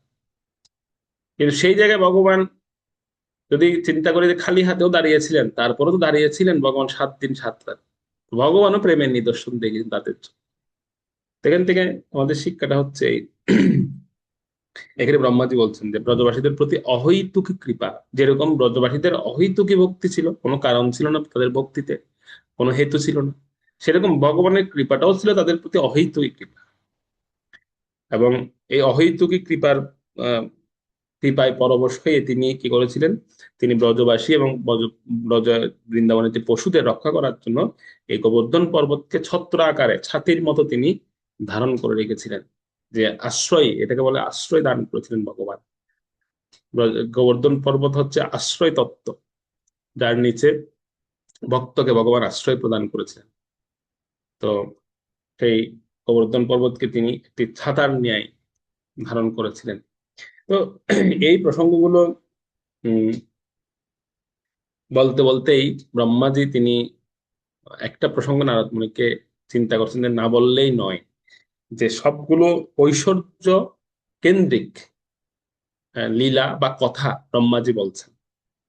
তো এই পর্যায়ে ব্রহ্মাজি তিনি চিন্তা করছেন যে ভগবান কি কেবল শুধু ঐশ্বর্য প্রকাশ করেছেন বা ওনার বিভূতি প্রকাশ করেছিলেন, না, তিনি ওনার মাধুর্য প্রকাশ করেছিলেন। বৃন্দাবন লীলাটা তো অ্যাকচুয়ালি মাধুর্য প্রধান। সেখানে বৃন্দাবন হচ্ছে যেখানে ঐশ্বর্যটা মাধুর্যের দ্বারা ঢেকে গিয়েছে, সেখানে কিন্তু মাধুর্য প্রধান, সেখানে ঐশ্বর্য প্রধান নয়। বৃন্দাবনের একটা ধুলি হচ্ছে চিন্তামণি, কিন্তু সেটা আমরা দেখতে পাচ্ছি না কেন, সেটা হচ্ছে মাধুর্যের দ্বারা ঢেকে গেছে ঐশ্বর্যটা সেখানে। আর বৈকুণ্ঠে হচ্ছে ঐশ্বর্য প্রধান, সেখানে মাধুর্য নেই। মাধুর্য সেখানে ঢাকা নেই, কিন্তু মাধুর্য টোটালি নেই সেখানে, বৈকুণ্ঠে কোনো মাধুর্য নেই, বা বৈকুণ্ঠে হচ্ছে ঐশ্বর্য। আর বৃন্দাবন হচ্ছে মাধুর্য প্রধান হওয়াতে ঐশ্বর্যটা মাধুর্যের নিচে চাপা পড়ে গেছে। বুঝতে পারছেন? এই হচ্ছে পার্থক্য বৈকুণ্ঠ এবং গোলক বৃন্দাবনের সঙ্গে। তো সেখানে মাধুর্যটা এত উন্নত, তো মাধুর্যের কথা তো না বললেই নয়, সেজন্য ব্রহ্মাজি 33 নম্বর শ্লোকে তিনি মাধুর্য, ভগবানের যে মাধুর্য লীলা সে প্রসঙ্গে তিনি বলবেন। 33 নম্বর শ্লোকটা। হরে কৃষ্ণ।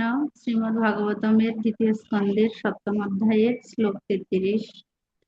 পুরাণবনে নিশিনি সাকার রশ্মি গর্জম রাশয়োন্মুখ কলপদায়তমচ্ছিতেন উদ্দীপিত স্মাররুজামব্রজভীতবোধুনাম হরিষ্যৌতি শিরাধনদৌনমষ্টম। অনুবাদ: ভগবান যখন শুভ্র চন্দ্রকিরণে উদ্ভাসিত নিশীথে বৃন্দাবনের বনে মধুর সঙ্গীতের দ্বারা ব্রজবধূদের কামপ্রিয়া উদ্দীপিত করে রাসনৃত্য করতে উন্মুখ হবেন, তখন ধন্যাঢ্য কুবেরের অনুচর শঙ্খচূড় নামক দৈত্য সে ব্রজরমণীদের হরণ করবে এবং ভগবান শ্রীকৃষ্ণ তখন তার ধড় থেকে মস্তকটি ছেদন করবে। হরে কৃষ্ণ। এই লীলাটা যদিও রাসলীলার পরে হয়েছিল, অনেক জায়গায় এরকম বলা হয়ে থাকে। এই যে শঙ্খচূড়ের বধের যে বিষয়টা বলা হচ্ছে এখানে, এটা রাসলীলার পরে ঘটেছিল অনেক ক্ষেত্রে।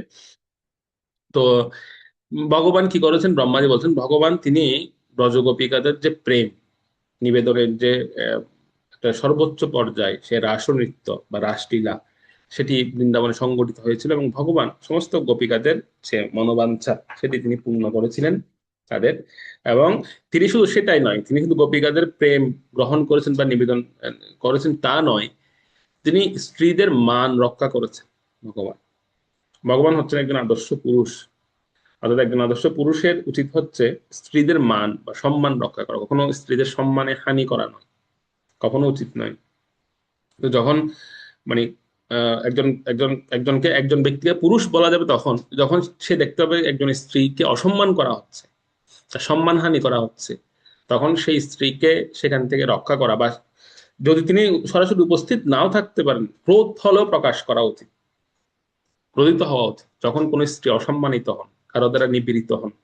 তো ভগবান যখন দেখছিলেন যে এই কুবেরের অনুচর শঙ্খচূড় সে যখন এই ব্রজগোপিকাদের বা ব্রজরমণীদের হরণ করার প্রয়াস করছিলেন, তখন ভগবান কি করেছেন, একদম তার ধর থেকে মস্তককে আলাদা করে দিয়েছে, অর্থাৎ ভগবান তাকে বধ করেছিলেন, যেহেতু সেই স্ত্রীদের অসম্মান করেছিল যারা ভগবানের প্রেয়সী। তো এই প্রসঙ্গটা ভগবান ব্রহ্মাজি বর্ণনা করলেন যে ভগবান তাদেরকে মাধুর্য রস বা মাধুর্য যে প্রেম সেটি ভগবান তাদেরকে দান করেছিলেন। এই প্রসঙ্গটা এই জন্য বলা হয়, এটার অবশ্য বিস্তারিত বিষয় ভাগবত দশম স্কন্ধে বলা হবে, রাসনৃত্যের বিষয়টা। তো ব্রহ্মাজি এখানে সংক্ষিপ্ত ভাবে একটি ধারণা দিলেন নারদ মুনিকে যে ভগবান মাধুর্য, বৃন্দাবনে হচ্ছে মাধুর্যটা প্রধান, সেখানে মাধুর্যটা সবচেয়ে মুখ্য স্থান পায়, এই কথাটাই তিনি বর্ণনা করলেন। এরপরে এখন যে প্রসঙ্গটা আসবে 34 এবং 35, খুব সুন্দর প্রসঙ্গ এটি। এটি হচ্ছে বৃন্দাবনে বা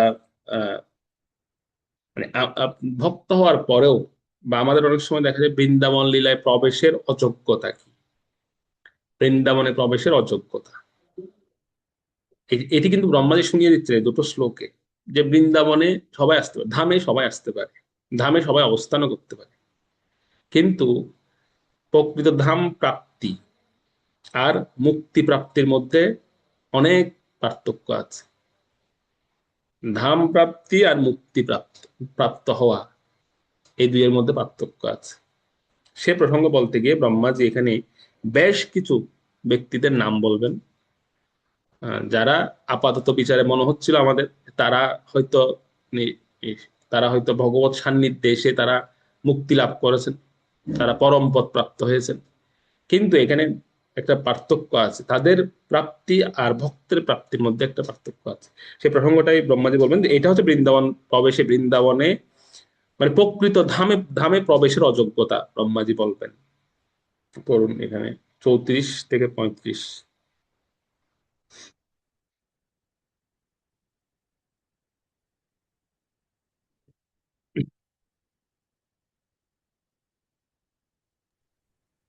জন করুন। হরে কৃষ্ণ। শ্লোক নং হরে কৃষ্ণ, স্কন্দ 2, অধ্যায় 7, শ্লোক নং 34-35। যে চ পলম্ব খরদর্দুর্কেশারিষ্টা মল্লে বকংস যবনা কপি পুণ্ড কায়দা অন্য ছ শাল্লব কুজ বল বলদন্ত বক্র সপ্ত কোশাম্বর বিদুরুত রুক্মী মুক্তা যে বা মৃদে সমিতি শালীন আত্মচাপা তম্ব যমচ্ছ কুরুসিঞ্জয় কৈকায়াদ্দা যশন্ত দর্শনম অলোক বল পার্থ ভীম ব্যাজাহায়ন হরিণা নিলয় সুতদীয়ম। অনুবাদ: কলম্ব, ধেনুক, বক, কেশী, অরিষ্ট, চাণুর, মুষ্টিক, কুবলয়াপীর, হস্তি, কংস, যবন, নরকাসুর এবং পুণ্ড্রকের মতো অসুরেরা তথা শাল্যবের মতো মহারথী দ্বিবিধ বানর এবং বলবর, দন্তবক্র, সপ্তবৃষ, সম্বর, বিধুরথ এবং রুক্মী প্রমুখ প্রসিদ্ধ রাজাগণ এবং কম্বোজ, মৎস্য, কুরু, সিঞ্জয় এবং কেকয় প্রমুখ মহান যোদ্ধাগণ সাক্ষাৎ শ্রীহরির সঙ্গে অথবা বলদেব, অর্জুন, ভীম ইত্যাদি নামে তাঁরই সঙ্গে প্রচণ্ড যুদ্ধ করবে। এইভাবে নিহত হওয়ার ফলে এই সমস্ত অসুরেরা নির্বিশেষ ব্রহ্মজ্যোতি প্রাপ্ত হবে অথবা বৈকুণ্ঠ লোকে ভগবানের স্বীয় ধাম প্রাপ্ত হবে। হরে কৃষ্ণ। এই প্রসঙ্গটা কেন বর্ণনা করা হচ্ছে এখানে? এই প্রসঙ্গটা এই জন্য বর্ণনা করা হচ্ছে, ব্রহ্মাজি এই জন্য বললেন যে এখানে প্রথমে যাদের নাম বলা হয়েছে, যে সমস্ত ব্যক্তিবর্গ, যারা ওনাদের সম্পর্কে বিস্তারিত দশম স্কন্ধে আছে, তারপর আপনারা অনেকে জানেন ওনারা হচ্ছেন অসুর।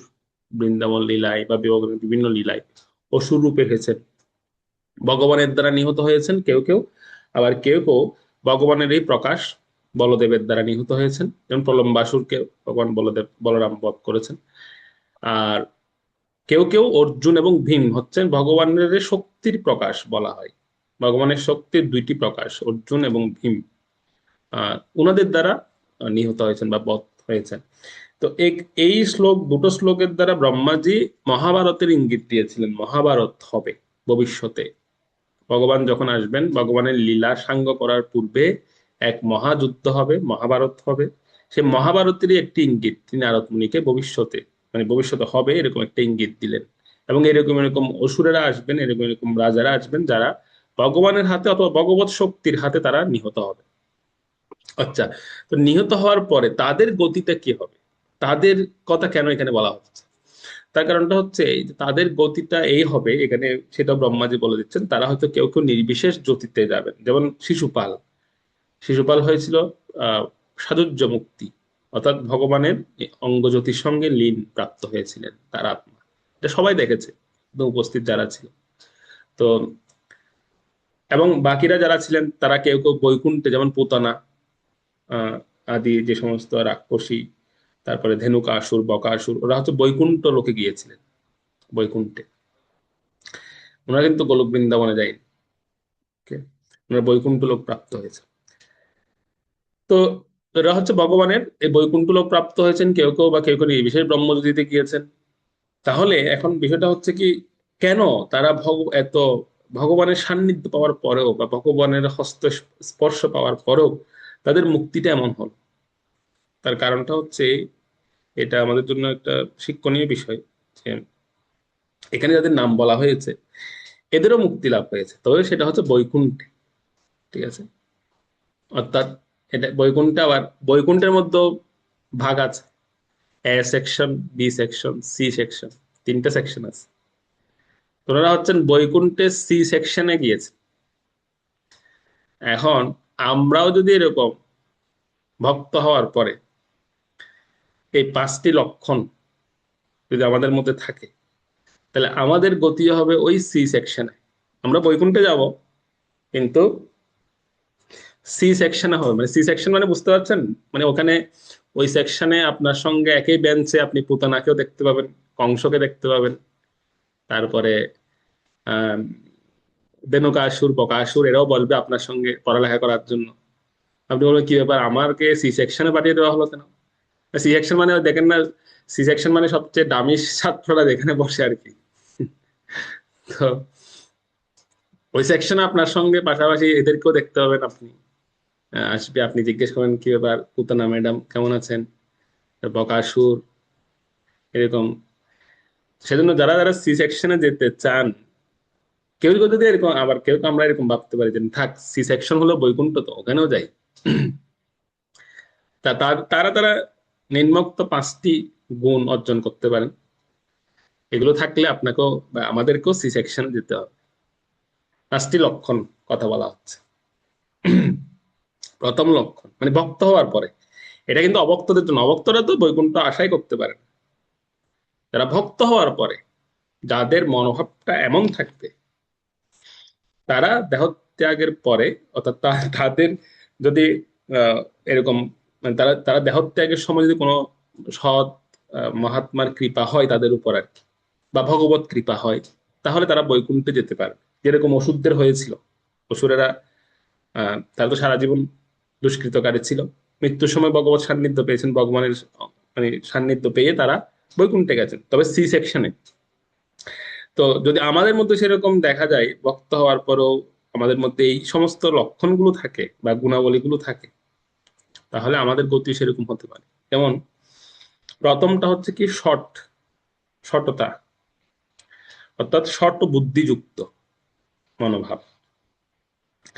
দেখবেন অনেকে আছে আমরা গুরু বৈষ্ণবদের সঙ্গেও কিন্তু সটতা করি বা শট বুদ্ধি প্রয়োগ করি, এটা কূট বুদ্ধি বলে আর কি। তো এই ধরনের মনোভাব, এই কৃষ্ণ ভক্তিও করছি, আবার ভেতরে ভেতরে সটতাও করি, গুরু গুরু বৈষ্ণবদের সঙ্গে সটতা করি, কৃষ্ণ ভক্তিও চালাচ্ছি, একই সঙ্গে ধাম বাস করছি বা কোনো পবিত্র স্থানে বাস করছি, আবার একই সঙ্গে সততাও রেখে দিয়েছি।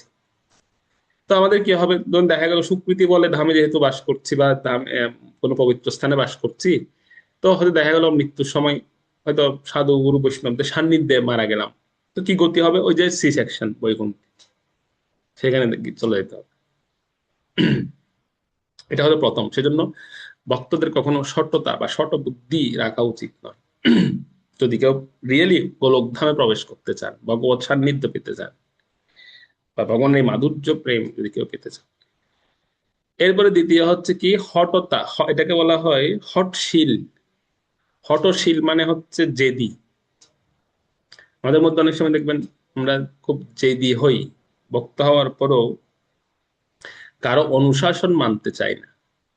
বিশেষ করে যিনি আমার তত্ত্বাবধান করছেন বা যিনি আমাকে দেখাশোনা করছেন, আহ, তার তারও অনেক সময় কথা শুনতে ভালো লাগে না বা কথা শুনি না, মানি না, অর্থাৎ একটু জেদি প্রকৃতির হওয়া আর কি, অনুশাসনে না থাকা।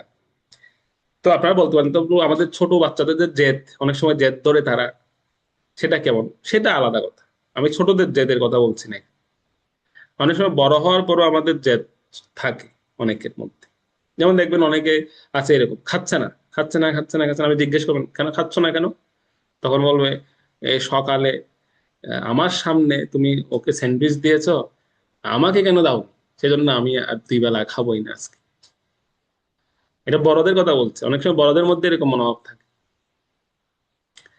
যে মানে আমার সামনে এই কাজটা করা হয়েছে, আমাকে জিজ্ঞেস করা হয়নি কেন, সে রাগে সেই জেদে আমি আজকে 3 বেলায় খাবো না, যাও।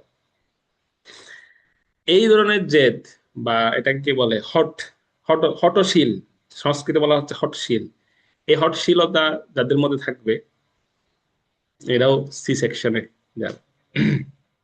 আসলে ভক্ত হওয়ার পরে, এই প্রসঙ্গে বলা হচ্ছে ভক্ত হওয়ার পরে কখনো এরকম জেদ রাখা উচিত নয়, আমাদের এরকম জেদি হওয়া উচিত নয়, জেদি মনোভাব রাখা উচিত নয়। তৃতীয় হচ্ছে ঈর্ষা। এটা তো আপনারা সবাই জানেন, ঈর্ষা। আচ্ছা, এই যে লক্ষণগুলো বলছে আপনারা কিন্তু মিলিয়ে নেবেন। এই যে এখানে যে ব্রহ্মাজি যাদের নাম বলেছেন, প্রলম্বাসু, ধেনুকাসু, যাদের নাম, যে সমস্ত ওষুধের নাম বলেছে, ওনাদের মধ্যে কিন্তু এই গুণগুলো ছিল সবার। যেমন ঈর্ষা শিশুপালের মধ্যে ছিল প্রচন্ড পরিমাণে, ভগবানকে ঈর্ষা করতেন, ভগবানের মহিমা, ভগবানের গুণাবলী সহ্য করতে পারতেন। সেরকম ঈর্ষা ভক্তি জীবনে, আমি ভক্ত হয়েছি এরপর যদি ঈর্ষা কাজ করে, কারো উপলব্ধি দেখে ঈর্ষা করা। ধরুন একজন ভক্ত খুব উচ্চ মার্গে গিয়ে সে খুব উপলব্ধিশীল, মানে তার মধ্যে প্রচুর উপলব্ধি হচ্ছে ভগবত সম্পর্কে, ভগবানের কৃপা সম্পর্কে। তো এটা দেখে আমি আমি একটা কমেন্টস করলাম, রে এটা নাটক করছে, বা এটা এই উপলব্ধিটা কিসের আবার, সেরকম মনোভাব আসা, বা এটা কোনো উপলব্ধি না, ঈর্ষা করা যে আমার মধ্যে যেহেতু আসছে না, তখন আমি বলছি কি যে এটা ঠিক নেই বা এটা এই না সেই না, আমার বিভিন্ন ভাবে হিংসা করা। তো অথবা কেউ কোনো একজন ভক্ত ভক্তিতে খুব উন্নত এগিয়ে যাচ্ছে, তাকে পেছন দিক থেকে টেনে ধরা, সে যেন যেতে না পারে। এই যে ঈর্ষাগুলো ভক্ত হওয়ার পরও আমরা যদি করি, তাহলে আমাদের গতি হবে এই ওষুধের ন্যায়, তাদের মতো তাদের থেকেও খারাপ হতে পারে। তারা তো তার একটা ভালো গতি, সিজেকশন হলো বৈকুণ্ঠে গেছে, কিন্তু আমাদের প্রতি আরো খারাপ হতে পারে। তো সেজন্য ঈর্ষাটাও ভক্তি জীবনের জন্য খুব হানিকারক। তো এরপরে চতুর্থ হচ্ছে অমনোযোগী পূর্বক শ্রবণ করা, অমনোযোগী হয়ে শ্রবণ করা। যখন ভগবানের কথা বা এই যে ভাগবতের কথা যখন চর্চা হয়, আলোচনা হয় বা আমরা শ্রবণ করি, তখন অমনোযোগী থাকা, এটাও কিন্তু হচ্ছে খুব খারাপ লক্ষণ বলা যেতে পারে। অমনোযোগিতাপূর্ণ শ্রবণ, যেমন শ্রবণের সময় ঘুমানো। অনেক সময় কি হয়, কথা চলছে, আমরা ঠিক আছে 1-1.5 ঘন্টা ভালোই সুযোগ, একটু ঘুমিয়ে নিই, ক্যামেরাটা অফ করে তারপর ঘুমিয়ে পড়ি।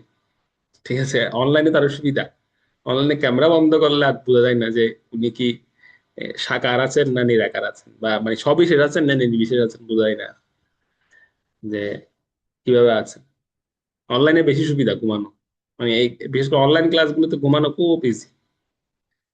তো সেই জন্য এই অমনোযোগিতাপূর্ণ শ্রবণ, যেমন ঘুমানো বা গুরুত্ব না দেওয়া, কথাটার প্রতি গুরুত্ব না দেওয়া, যে আমি যখন শ্রবণ করছি শ্রবণের প্রতি গুরুত্ব না রাখা, এটাও এর মধ্যে পড়বে। তো এই জিনিসটা হচ্ছে মুখ্য। আর একটা জিনিস বলা হচ্ছে কি, যে শ্রবণ করার পরে আমাদের যদি ভগবানের প্রতি রতি উৎপন্ন না হয়, তাহলে ওই শ্রবণটাও মুখ্য শ্রবণ হয় না। সেই শ্রবণটাকেও মুখ্য বলা হয়। কেন? ভাগবত একটা সুন্দর শ্লোক আছে প্রথম স্কন্ধে, সেখানে বলা হচ্ছে ধর্ম স্বানুষ্ঠিত পুংসাম বিশ্বক্ষেন কথা নৎপাদয়েত যদি রতিম শ্রম এব হি কেবলম। যে আমরা যে ধর্মই করি না কেন, যা কিছু অনুষ্ঠান করি না কেন, যদি সেগুলো ভগবানের প্রতি আমাদের রতি উৎপন্ন না হয়, ভগবানের প্রতি ভক্তি বা ভগবানের কথার প্রতি রতি উৎপন্ন না হয়, তাহলে সেটা শ্রম এব হি কেবলম, সেটা কেবল বীতাশ্রম মাত্র। তো সেজন্য এই যে ভগবত কথায় অমনোযোগিতা বা অমনোযোগী হয়ে শ্রবণ করা বা গুরুত্ব না দেওয়া, এটাও কিন্তু ভয়ঙ্কর বিষয় ভক্তের জন্য, যেটা কখনো করা উচিত না আমাদের। যেটা করে আমাদের গতিও সেরকম হবে, আমরা সেই অসুর ক্যাটাগরিতে পড়ে যাব, যাদের কথা এখানে বলা ব্রহ্মাজি বলেছে। পঞ্চম লাস্ট বিষয় হচ্ছে স্বার্থপর মনোভাব। এই যে যাদের নাম এখানে ব্রহ্মাজি বলেছেন, আপনারা এগুলো আপনারা এই 5টা লক্ষণ দিয়ে আপনারা একটা হোমওয়ার্ক করতে পারেন চাইলে ঘরে, যে এই অসুরগুলোর মধ্যে কে কোন ক্যাটাগরিতে পড়েছে। ধরুন প্রথমে হচ্ছে প্রলম্বা অসুর, সে কোন ক্যাটাগরি, সে কি শর্ট ছিল, কি হট ছিল, নাকি ঈর্ষা ছিল, না অমনোযোগী ছিল, না কোনটার মধ্যে পড়ে, বা স্বার্থপর মনোবৃত্তি। এরকম আপনারা চাইলে করে দিতে পারেন। যেমন প্রলম্বা অসুর, তিনি হচ্ছেন শর্ট, মানে ভগবানের সঙ্গে প্রতারণা করেছে।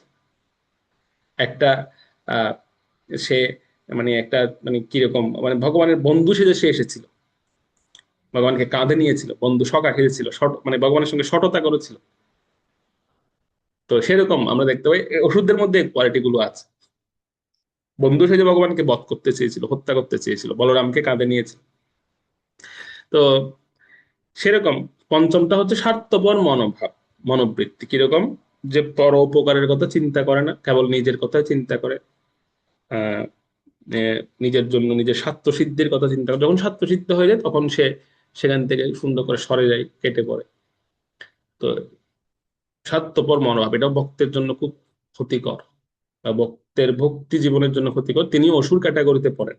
উনি আহ অসুর যে মানে সে তার মধ্যে তিনি পড়বেন। অসুরদের একটা বিশেষ মনোভাব হচ্ছে তিনি স্বার্থপর মনোবৃত্তি থাকে, নিজের সুবিধা আদায় করা পর্যন্ত থাকবে, এরপরে তার আর দেখা। তো এই 5টি লক্ষণ যদি ভক্ত হবার পরেও একজন সাধকের মধ্যে দেখা যায়, বা সে এগুলোকে লালন করে, হ্যাঁ দেখা যাবে না সেটা নয়, আর থাকতে পারে কারোর মধ্যে, ডেভেলপ করা উচিত, এগুলো বাদ দেওয়া উচিত। না হলে আমাদের সঙ্গে আর অসুরের মধ্যে কোনো পার্থক্য থাকবে না। আমাদের ভক্তিটা তখন অনুকূল হবে না, সেটা প্রতিকূল হবে। যদিও আমরা ভাবছি যে হয়তো আমি অনুকূল ভক্তি করছি, আমি তো দ্যুতি তিলক করছি, তো আমাদেরটা তো অনুকূল, আমি প্রসাদ পাচ্ছি তো। না, যদি মনোবৃত্তি এই 5টার যে কোনো একটা থাকে মনোবৃত্তির মধ্যে, তাহলে আমিও প্রতিকূল, আমিও কিন্তু অসুর। তো এই 5টি লক্ষণ ব্রহ্মাজি বলছিলেন যে এই 5টি লক্ষণ যদি ভক্ত হবার পরও আমাদের মধ্যে কাজ করে, তাহলে আমাদের গতি, সে অসুরের, তাও তো অসুরের গতি অনেক ভালো হয়েছে তাদের, কিন্তু আমাদের গতিটা ভয়ঙ্কর হতে পারে, আরো নিকৃষ্ট হতে পারে, অধোলোকে হতে পারে। তো সেজন্য খুব সাবধান থাকা উচিত আমাদের ভক্তদের, যেন ভক্তিতে আমরা কখনো এই 5টি বিষয় আমরা যেন ধারণ না করি, আমাদের মধ্যে যেন এই 5টি বিষয় কখনো না আসে। আমরা যেন সরল ভাব বা সরল মনোবৃত্তি নিয়ে আমরা ভক্তি অনুশীলন করি। কেউ যদি সরল হয়, ভগবান তাকে হ্যাঁ, হয়তো তার জীবনে হয়তো দুঃখ আসে, সরল ব্যক্তির জীবনে অনেক দুঃখ আসে, অনেক কষ্ট আসে, কিন্তু ভগবান তাকে প্রত্যেক পদে পদে ভগবান সেভ করেন, যেরকম ব্রতবাসীদেরকে সেভ করেছিলেন, ভগবান রক্ষা করেছিলেন ব্রতবাসীদেরকে, প্রত্যেক পদে পদে ভগবান তাকে রক্ষা করার জন্য ভগবান নিজে দাঁড়িয়ে যান। জীবনের অন্তিম সময় পর্যন্ত তার পরীক্ষা নেন ভগবান, কিন্তু ভগবান তাকে রক্ষা করবেন, এটা হচ্ছে শিওর, যদি একজন ভক্ত সরল হয়, তার মধ্যে 5টা বিষয় না ঢোকে। তো এই কথাগুলো যখন ব্রহ্মাজি নারদ মুনিকে বলছেন, নারদ মুনি তখন একটা সুন্দর প্রসঙ্গ বা প্রশ্ন ব্রহ্মাজিকে করেছিলেন যে, হে পিতা, এই বিষয়গুলো তো আপনি আমাকে বলছেন, এগুলো আমি হয়তো জানলাম বা আমি শুনলাম, কিন্তু ভবিষ্যতে হয়তো এমন কোন ভক্তরা আসবে, ভবিষ্যতে এমন ভক্তরা আসবে যারা এই প্রসঙ্গটা কোত্থেকে শুনবে, আমি তো আর সবার দ্বারা দ্বারে গিয়ে এইসব বলতে পারবো না, আমি তো সবার কাছে গিয়ে এই বিষয়গুলো বোঝাতে পারবো না তাদের। যেমন আমার ধরুন, আমি এখানে, আমরা ক্লাস করছি, আমাদের এখানে কয়জন আছে, বা 28-30 জন আছে, তো এছাড়া কি আর ভক্তরা অনেকে আছে, তো তাদেরকে কে বলবো, তাদেরকে আপনাদের বলতে হবে। তো ব্রহ্মাজিকে যখন নারদ মুনি বললেন যে আমি কয়জনকে বলতে পারবো, আমি তো একজন শুনছি, আমি এগুলো বুঝতে পারছি, কিন্তু এই প্রসঙ্গটা তো প্রচার হওয়া দরকার, এটা কিভাবে প্রচার হবে, এই বিষয়গুলো তো মানুষের জানা দরকার। মানে ভক্তরা তো দেখা যাবে ভক্তে ধুতি তিলক পরে বা কণ্ঠিমালা ধারণ করে প্রসাদ খেয়ে, তাদের মধ্যে 5টা লক্ষণ তারা লালন করবে, তারা বুঝতেও পারবে না যে তাদের ভিতরে কত বড় অনর্থ কাজ করছে, এটা তারা বুঝতে পারবে না, তাহলে বোঝাবে কে তাদেরকে এই বিষয়। তো উত্তরে ব্রহ্মা একটা সুন্দর কথা বলবেন যে তারও ব্যবস্থা ভগবান করবেন, তোমাকে চিন্তা করতে হবে না, এর জন্য ভগবান একটা অবতার গ্রহণ করবেন এই তত্ত্বগুলো শুধু মানুষকে জানানোর জন্য। কি অবতার গ্রহণ করবেন সেটা পরবর্তী শ্লোক থেকে আমরা দেখবো, 36 নম্বর শ্লোক থেকে। তো 36 থেকে পরবর্তী শ্লোকগুলো তারা পড়বেন, সেখানে আরো অনেক প্রসঙ্গ আমরা পাবো যে ভগবান আরো কি কি রূপে তিনি আসবেন, কার্য করবেন। হরে কৃষ্ণ হরে কৃষ্ণ, কৃষ্ণ কৃষ্ণ হরে হরে, হরে রাম হরে রাম, রাম রাম হরে হরে। গ্রন্থরাজ শ্রীমদ্ ভাগবত মহাপুরাণ কি জয়। ইলা প্রভুপাদ কি জয়।